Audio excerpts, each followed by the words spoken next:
Hermanos amados, entramos en una pregunta ardiente y delicada que toca los cimientos de la fe y de la historia. ¿Cuál es el destino final de Rusia y si las potencias actuales ocupan el lugar central en el orden último que la Biblia ha anunciado? Ante los ojos de la humanidad se alzan tres nombres poderosos: Estados Unidos, China y Rusia, como cordilleras gigantes que sombrean el cielo de la economía, de lo militar, de la cultura y de la filosofía. Pero a la luz de la palabra de Dios, luz que no miente, debemos preguntar con serenidad: ¿son esas montañas la última cadena de la historia de la salvación? ¿O solo las laderas que conducen a un valle más hondo, donde la profecía y la revelación nos señalan la silueta de otro poder?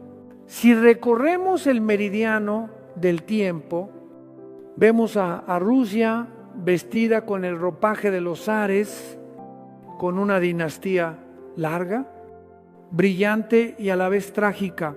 Pasaron generaciones y aquella casa real se desplomó en la tormenta revolucionaria.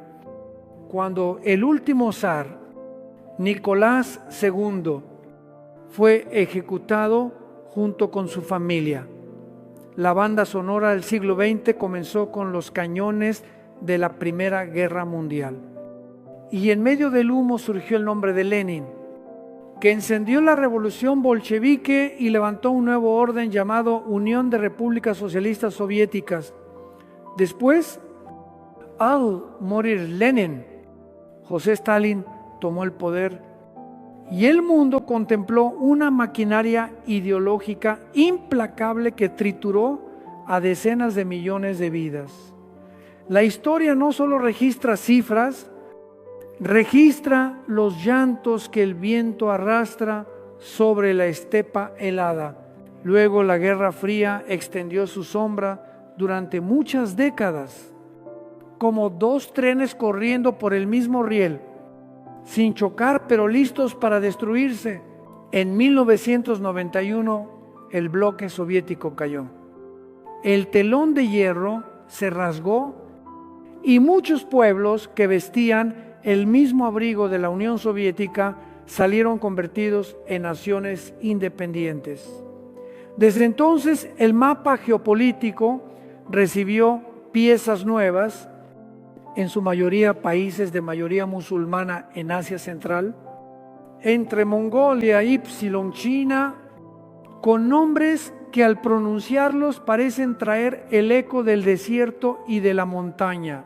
Mientras tanto, Occidente se elevó con la sensación de que la nueva era le pertenecía: economía de mercado, democracia liberal. El dólar convertido en el torrente sanguíneo del petróleo mundial. Quien quisiera comprar petróleo debía pasar por esa moneda. El mundo creyó avanzar hacia un crepúsculo sin tormentas, pero la historia, como el Jordán en crecida, no fluye serena por mucho tiempo. El ataque terrorista que derribó las torres en Nueva York redibujó el mapa de las amenazas y el planeta entero despertó al descubrir que frente a sí no había solo una competencia ideológica, sino un laberinto nuevo de violencia. Sin embargo, la palabra de Dios nos enseña que hay otro mapa colgado en el muro de la historia.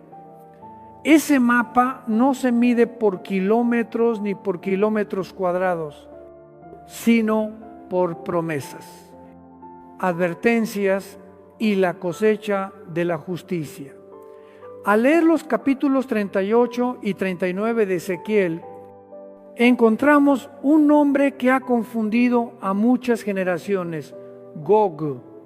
Muchos estudiosos de buena voluntad lo asociaron a Rusia por una semejanza de sonido entre Ros y Rusia, pero el lenguaje bíblico, como el trigo, debe molerse, amasarse y hornearse con paciencia y reverencia. Ros en hebreo significa cabeza. El que encabeza la posición de liderazgo. No es el nombre de una nación, sino el título de un hombre que se levantará. Unirá los pueblos y conducirá una coalición. Entonces, ¿quién es Gog? ¿Es un país o es una persona? La Biblia nos ofrece una pista preciosa. Dios habla a Gog como a un individuo, un caudillo.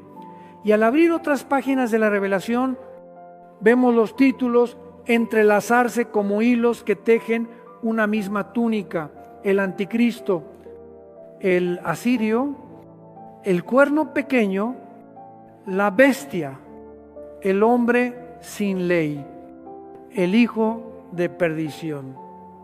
Según los profetas, se trata de un personaje histórico y escatológico que encabezará una máquina político-religiosa contra Israel en la etapa final. Lo esencial aquí es reconocer que la geografía bíblica apunta a una confederación de tono mediterráneo y de Oriente cercano, con raíces grecorromanas ampliadas, y que no coloca a Rusia, China o Estados Unidos como el centro de la estructura postrera. ¿Y por qué un malentendido puede durar tanto? Porque la revelación divina avanza con el tiempo.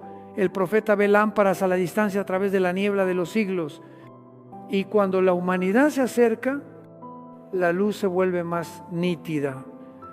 Lo que hace 2600 años se contempló en figuras, hoy podemos contrastarlo con la historia, la geografía, la arqueología y el movimiento de los pueblos.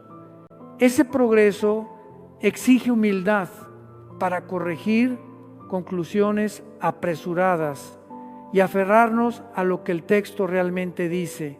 En el centro del relato está Israel. Las palabras de Jesús sobre la ruina de la ciudad santa se cumplieron cuando Jerusalén cayó bajo la bota de Roma. El templo fue arrasado y el pueblo de Dios se dispersó. Luego, como en la visión del valle de los huesos secos, los huesos se juntaron, los tendones cubrieron, la figura apareció, pero el aliento aún debía venir. El 14 de mayo de 1948, la nación de Israel renació. Volvieron con la lengua de los padres, con la memoria del culto y con la ley como marco de vida. Pero en el plano espiritual, este pueblo sigue esperando el soplo del Espíritu. Viven, pero todavía no viven para Dios. Edifican. Pero su corazón orante aún no late con el antiguo compás. Aún así, el pacto no ha sido anulado, porque Dios es fiel a la palabra dada a Abraham. Desde entonces, la historia de Israel es una cadena de hornos de prueba. Guerra al día siguiente de la independencia, la crisis del canal, 6 días de trueno, oleadas de conflicto que se superponen. Alguien pregunta si Dios ha abandonado a Israel. No, a quien se le confía mucho. Mucho se le demanda. Israel es el único pueblo en la historia con un pacto como nación con Dios. Cuando se alejan, ciegan dolor, para que en el tiempo de Dios miren al que traspasaron y regresen. Entonces, las sombras largas de la historia se encogerán ante el sol de justicia. Volvamos a la pregunta sobre las 3 potencias. La Escritura muestra una paradoja que sacude. Esos nombres resplandecientes de hoy no ocuparán el puesto rector en la arquitectura final. Rusia puede tener un arsenal gigantesco. China puede ser la gran fábrica del mundo. Estados Unidos puede sostener el liderazgo monetario y militar, pero la alianza última no girará en torno a ellos. Se levantará un orden de 10 reinos que brotará de la herencia grecorromana. extendido sobre el arco mediterráneo, Anatolia y el Oriente cercano, donde pueblos musulmanes han convivido por siglos con memoria imperial y una pasión religiosa encendida. Allí surgirá un líder, no desde el Kremlin ni desde Washington, sino desde la tierra que los profetas llamaron Asiria en el mapa antiguo, es decir, la región de Siria e Irak en el mapa moderno. ¿Qué significa esto para nuestra fe? Primero, no permitamos que el corazón sea llevado por la noticia ardiente. Dejemos que la palabra de Dios marque el rumbo. Cuando el mundo se nubla ante gráficos económicos y el calor de los misiles, a la iglesia se le entrega la lámpara de la palabra para alumbrar sus pasos. Después, no confundamos el ruido con la voz. El ruido de las superpotencias puede imponerse, pero la voz de la revelación traza un sendero estrecho y firme. Preparar el alma, discernir lo verdadero de lo falso, mantenerse en la fe en medio del torbellino informativo. Por último, recordemos que la historia tiene timonel, sobre todo parlamento hay un trono, sobre todo tratado hay un pacto, sobre todo caudillo hay un rey. Y si preguntamos cómo reconocer la estación profética, las señales son claras. Israel vuelve a su tierra, el desierto florece, los pueblos musulmanes del entorno se aferran entre sí, surge una paz frágil garantizada por un personaje de gran poder. Esa no es la paz del espíritu, es una paz firmada con la tinta de la política. La Escritura enseña que cuando digan paz y seguridad, de repente vendrá la ruina. Por eso no tememos, pero sí velamos con mayor lucidez. En el plano pastoral, lo urgente no es calcular fechas, sino permitir que la palabra rehaga el mapa del corazón. Hay fortalezas interiores que deben caer, hay pactos falsos que deben romperse, hay ídolos sutiles que deben ser desenmascarados, el espíritu del anticristo, antes de ser un personaje en la pantalla de la actualidad. Ya es una tentación que se filtra en el pensamiento y nos empuja a elegir la fuerza en lugar de la cruz, el control en lugar de la obediencia, el miedo en lugar de la confianza. Para vencer en los últimos tiempos hay que vencer en la cámara secreta de la oración. Para resistir la confederación del mundo hay que vivir en comunión con el Espíritu Santo. Así que, hermanos, al mirar a Rusia, China y Estados Unidos, no elevemos la vista como si fueran tres estrellas del destino. Miremos más bien instrumentos en la mano del que es el que usa tanto a las potencias como al desierto para realizar su designio de bondad. Dejemos que el corazón aprenda el compás de la Biblia, de la creación a la redención, del exilio al regreso, de la guerra a la paz verdadera a los pies del Mesías. Y nosotros, el primer paso es la conversión. El siguiente es el estudio de la palabra. El último es el testimonio con valentía y mansedumbre, porque la verdad no necesita gritar para levantar a las almas cansadas. Que el Espíritu Santo nos conceda ojos de profeta y corazón de pastor, para que en medio del estruendo del mundo escuchemos el susurro de Dios. No temas, porque yo estoy contigo. Entonces entenderemos que las montañas del poder de este siglo son solo el primer plano y que el fondo es el reino que desciende del cielo, donde Cristo reina y toda rodilla se dobla y toda lengua confiesa. Hermanos amados, continuamos el camino de la exégesis con temor reverente y con la paz que proviene de la palabra de Dios para aclarar el nombre enigmático Gog y el término Ros que tantas generaciones han malinterpretado.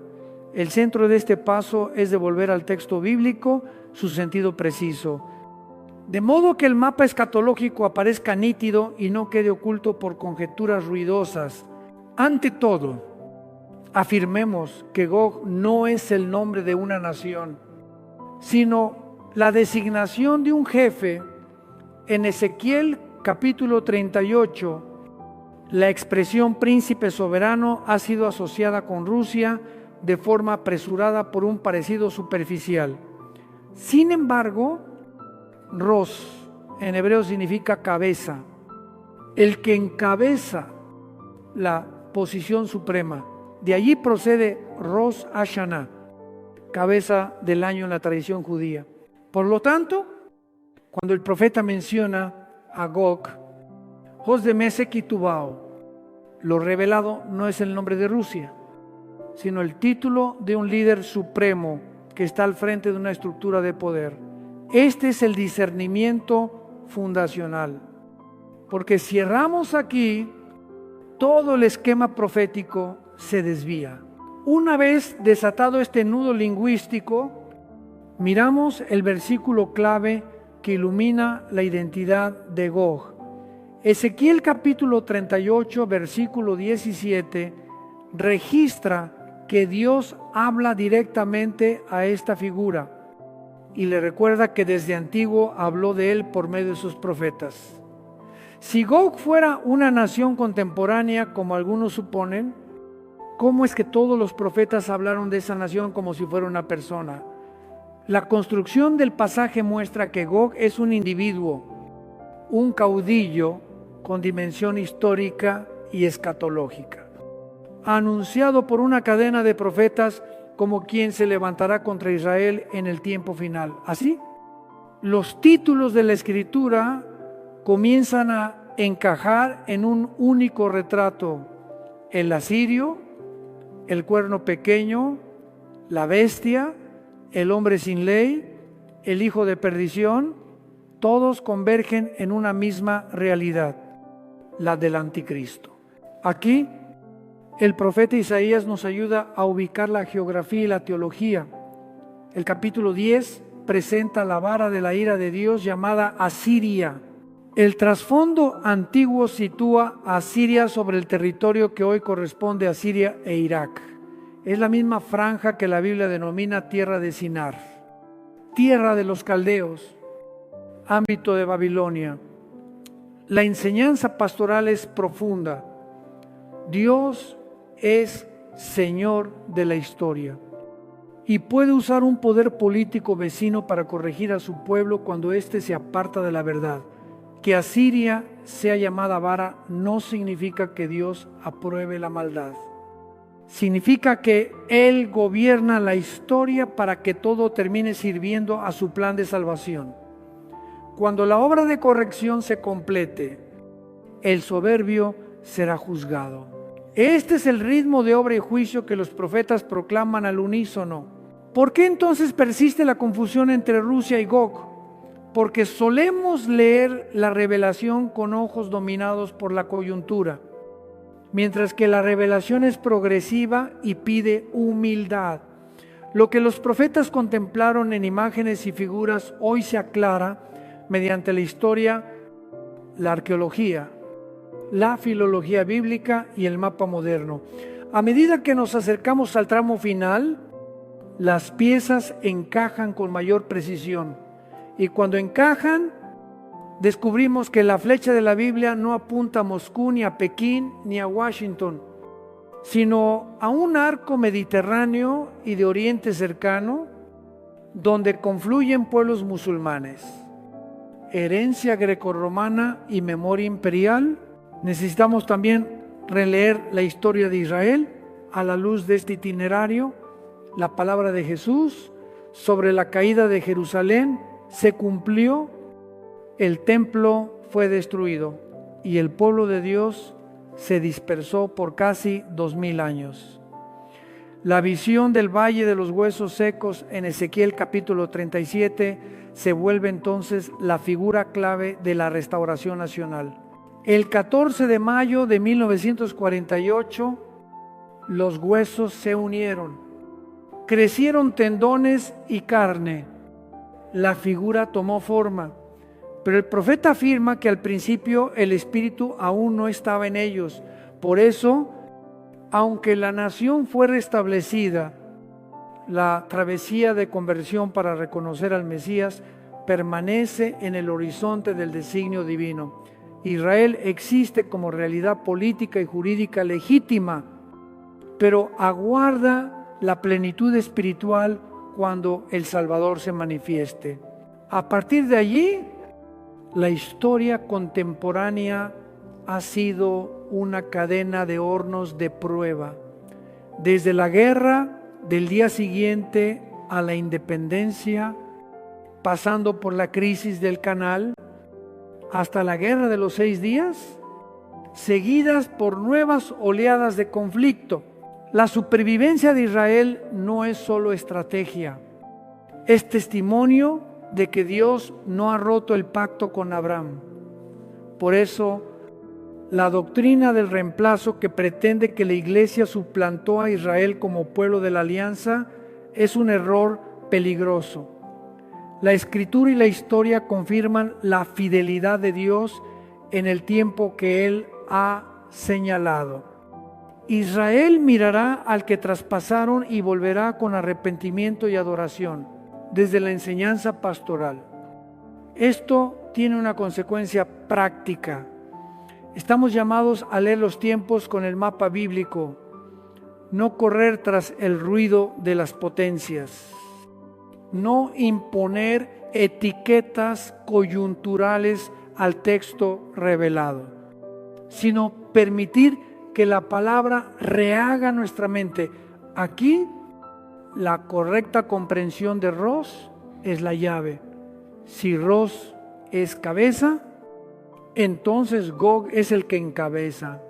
Si Gog es el que encabeza, tenemos base para conectar con todo el expediente del anticristo en el Antiguo y en el Nuevo Testamento.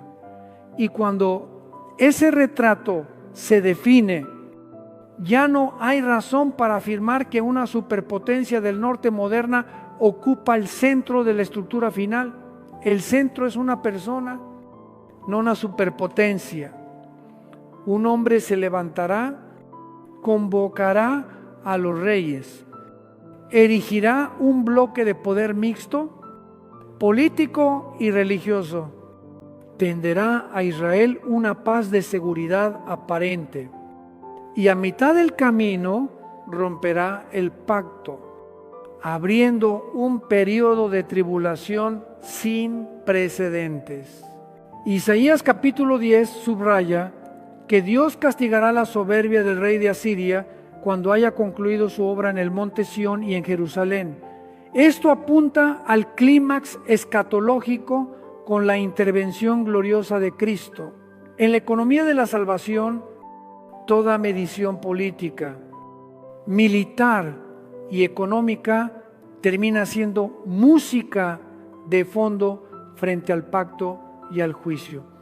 Porque la profundidad de la historia no la determina el Producto Interno Bruto ni el número de ojivas nucleares, sino el grado de obediencia o rebeldía del hombre ante el Creador. Este es el punto de apoyo que guarda la paz del creyente en medio de malas noticias y tempestades.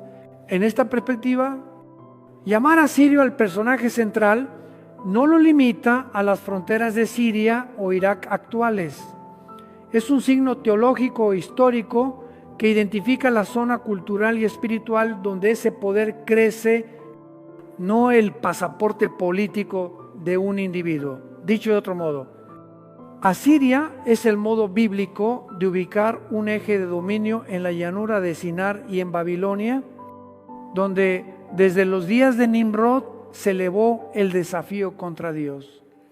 Por eso, cuando el cuadro final se despliegue, no busquemos señales solo en centros de poder alejados del Mediterráneo y olvidemos la cuna del desorden en pleno cercano Oriente. De aquí brotan 3 conclusiones pastorales. Primera, corrijamos el hábito de leer la Biblia por ecos superficiales. Que una palabra suene parecido a una nación no significa que el texto hable de esa nación. Segunda, tomemos conciencia del carácter progresivo de la revelación. Dios no cambia, pero nuestra comprensión de sus designios crece con el tiempo gracias a la luz de la historia y de las ciencias auxiliares. Tercera, coloquemos a Israel en su sitio dentro de la fe. Israel es un signo doble. Recuerda la fidelidad de Dios al pacto y advierte sobre el duro destino del pueblo elegido cuando se aleja del que lo llamó. ¿Cómo vivir entonces? El primer paso es volver a la palabra para que quite el polvo de la costumbre y de los prejuicios.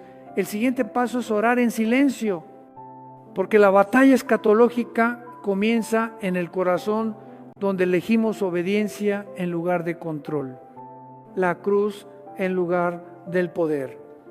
El paso final es testimoniar en el mundo con rectitud y llenura del Espíritu.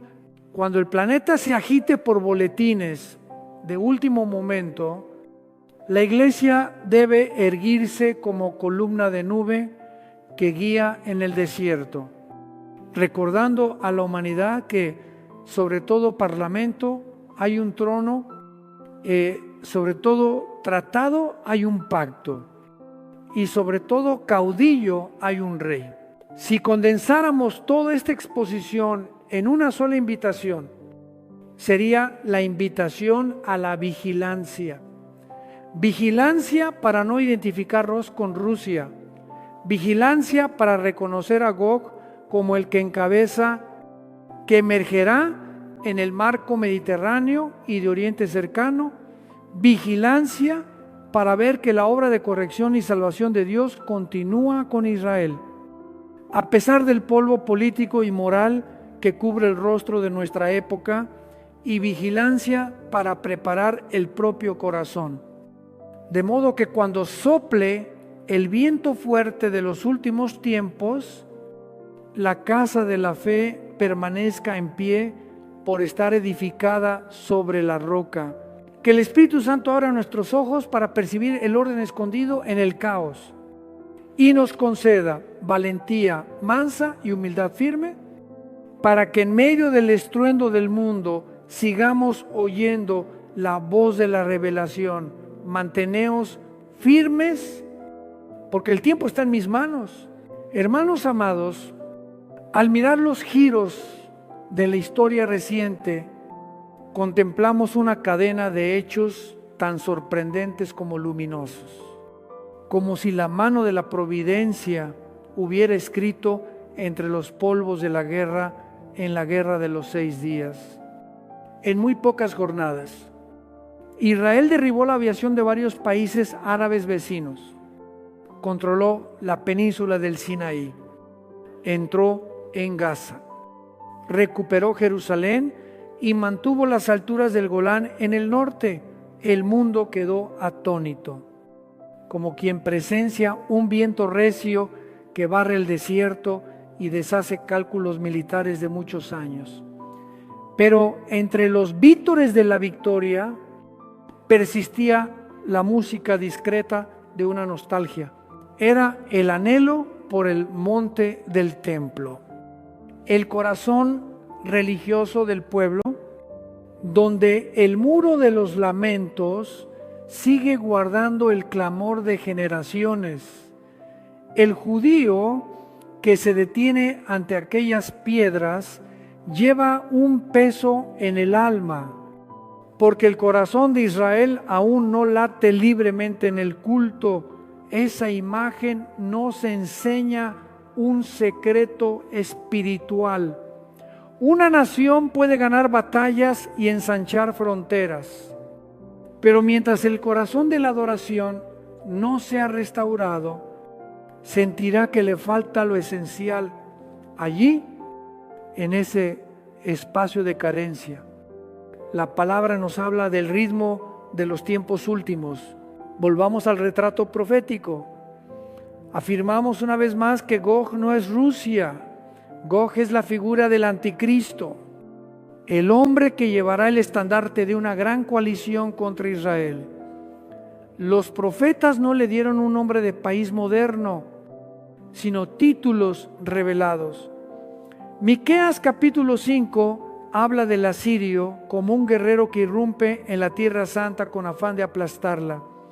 El término asirio no es un pasaporte político, es una brújula teológica y geográfica que apunta a un eje de poder que brota de la llanura de Sinar y de Babilonia, donde desde los días de Nimrod la humanidad levantó una torre en desafío a Dios. Por eso, para leer bien las señales, no debemos encadenar los pasajes proféticos a un único mapa coyuntural, sino dejarnos conducir por el texto hacia el marco cultural, religioso y de poder que señala.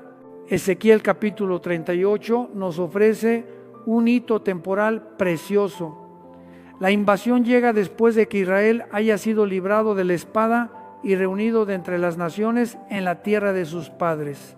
Es el cuadro de un pueblo que ha vuelto de un desierto que florece, de ciudades pobladas, de granjas que zumban y de colinas vestidas de olivos. Admirablemente, todo esto se ha verificado poco a poco en la historia contemporánea. Con todo, el texto subraya un detalle fino cuando ocurre ese acontecimiento. El pueblo vivirá con una sensación de seguridad. El término hebreo betaj habla de un estado de asentamiento confiado, de la idea de contar con un aval. No es la paz del espíritu.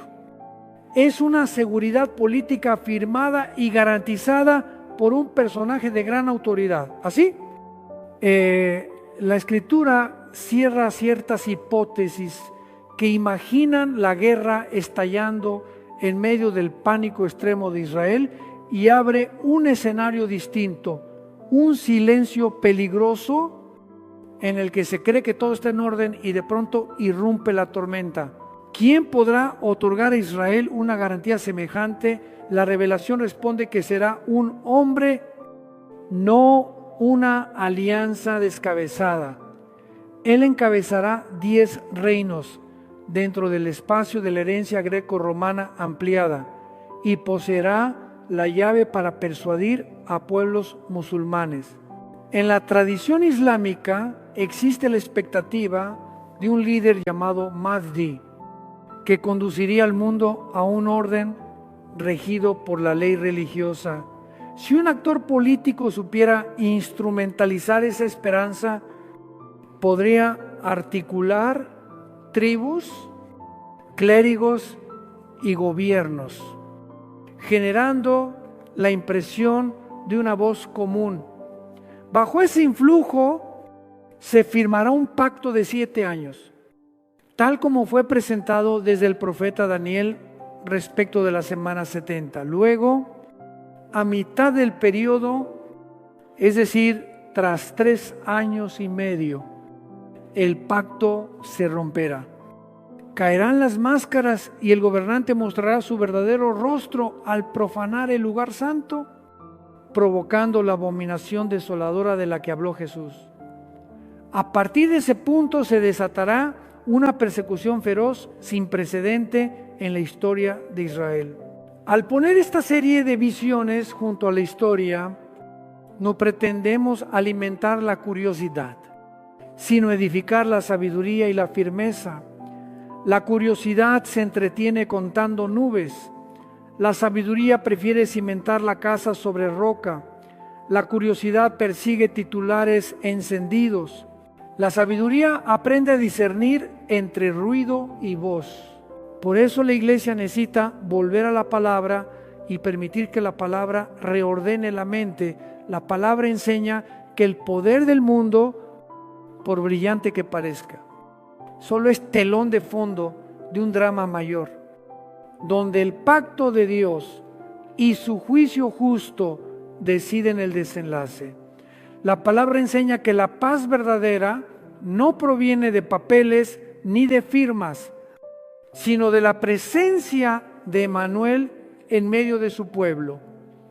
También enseña que Israel, aunque espiritualmente distante por ahora, sigue en la palma de la mano de Dios y que, llegado su tiempo, mirará al que fue traspasado y volverá con lágrimas de conversión. Del lado de la humanidad, las convulsiones del siglo actual revelan una gran tendencia. La globalización concede a los líderes una capacidad inédita para entrelazar comunicación, finanzas y fuerza militar. Las plataformas tecnológicas convierten la voz de un hombre noticia que recorre el planeta en minutos. La fe de las comunidades se ve sacudida por la guerra informativa, por imágenes que provocan miedo y por algoritmos que elevan los contenidos extremos. En este contexto, un personaje con magnetismo religioso y político que hable el lenguaje de la seguridad y el orden, que evoque la memoria imperial y vista su ambición de símbolos sagrados, puede ganarse a las multitudes con rapidez. De ahí que la advertencia bíblica no busque asustarnos, sino despertarnos. Velar no significa mirar a todo líder con sospecha amarga. Significa guardar el corazón limpio, la fe perseverante y la mente sobria para no ser arrastrados por el engaño respecto de Israel. La historia reciente es a la vez canto y suspiro. Canto porque el desierto ha florecido. La tecnología agrícola ha vuelto jardín, la aridez y las ciudades se han convertido en centros de investigación y creatividad. Suspiro por las guerras sucesivas, por las heridas difíciles de curar y por el vacío del monte del templo que permanece como obsesión a la luz de esto.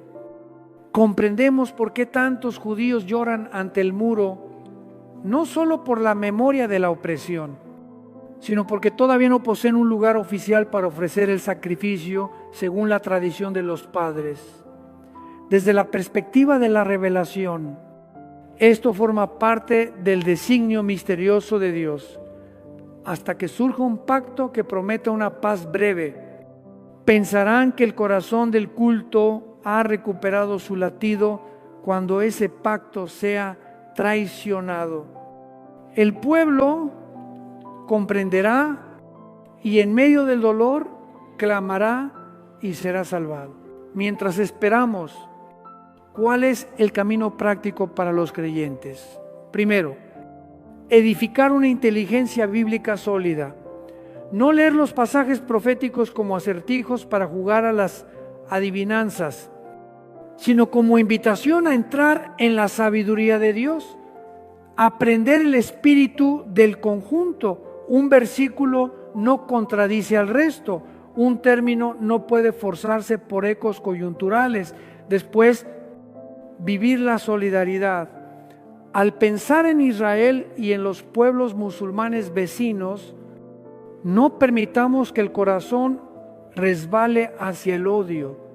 Dios ama a todas las naciones, no quiere que nadie perezca, sino que todos lleguen al conocimiento de la verdad.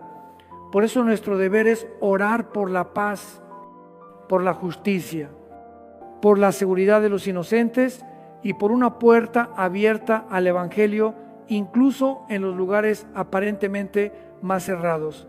Finalmente, custodiar un culto puro. Cuando el altar del hogar arde, la oscuridad de los tiempos tiene menos poder para entrar. Cuando la oración secreta es constante, la tentación del control y del miedo se debilita. Cuando la comunidad se mantiene unida en el amor, los planes de división pierden eficacia. En el nivel del discernimiento, Seamos cautos ante las voces que prometen paz a costa de la verdad. Cualquier camino que exija entregar la conciencia para comprar una sensación de seguridad invita a una nueva esclavitud. Toda consigna que maquille el mal con lenguaje moral es carnada del adversario. Todo proyecto que coloque al hombre en el centro en lugar de Dios es semilla de idolatría. La experiencia de siglos muestra que cuando una sociedad pacta con la mentira para conseguir tranquilidad, pierde la verdad y pierde la paz. Por eso la iglesia debe estar dispuesta a perder ventajas para guardar la verdad, a ser incomprendida para mantener la caridad y a permanecer sola si es preciso para ser fiel al Salvador. Cuando todo esto se reúne, aparece el gran cuadro. Rusia, China y Estados Unidos pueden seguir siendo jugadores de talla en el tablero mundial, pero no son los pilares de la estructura final según la revelación. El eje del desenlace apunta a una confederación asentada en el arco mediterráneo y del cercano oriente, con un jefe designado por la Escritura mediante títulos que han resonado por siglos desde el día en que Israel volvió a su tierra. El campo floreció y el pueblo creció. Vivimos los capítulos de apertura del tramo final. La tarea pendiente de la iglesia no es adivinar fechas, sino permanecer fiel a su misión, predicar el evangelio, enseñar en la verdad, sostener al débil, suplicar por la paz y aceptar la parte de sufrimiento del evangelio con esperanza de gloria. Hermanos amados, ante tales sacudidas no temáis, velad, mantened los ojos en el resucitado, dejad que el Espíritu nos enseñe a caminar en la tormenta con el corazón en reposo. Dejad que la palabra sea brújula en la mano, lámpara en la noche. Y cuando el tiempo de Dios llegue, veremos cumplidas sus promesas. Israel será levantado, las naciones convocadas, el demonio derrotado y el reino del Mesías resplandecerá sobre todos los montes. Entonces se apagará el ruido del mundo y quedará un solo canto, el canto de la misericordia que triunfa, de la justicia que besa la paz, de la luz que disipa las tinieblas. Ojalá que desde hoy cada uno empiece a aprender ese canto para entonarlo pleno cuando Él venga. Amén.